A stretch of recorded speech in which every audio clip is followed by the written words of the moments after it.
أهلا وسهلا بكم في قناة أخبار الويب المغربي.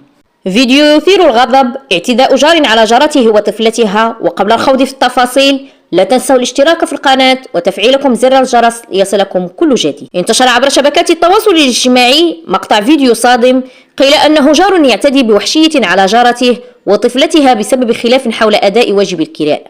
وذكرت مصادر محلية أن الفيديو جرى توثيقه بحي كرة السبع بتطوان، وأن سبب الاعتداء ناتج عن خلاف بين الطرفين وقع حينما طالب الجار بمستحقات الكراء المتأخرة، ليتحول الأمر إلى اعتداء جسدي على الأم وابنتها في مشهد صادم.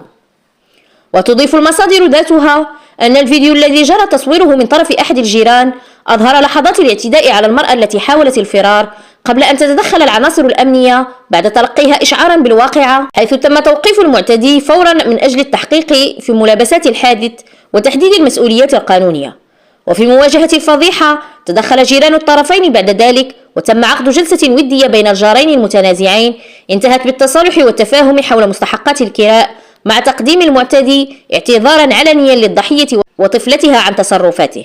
وقد خلفت الواقعة ردود فعل قوية على مواقع التواصل الاجتماعي، حيث عبر العديد من المواطنين عن تضامنهم مع الضحية وطفلتها، مطالبين بضرورة محاسبة المعتدي على ما اقترفه.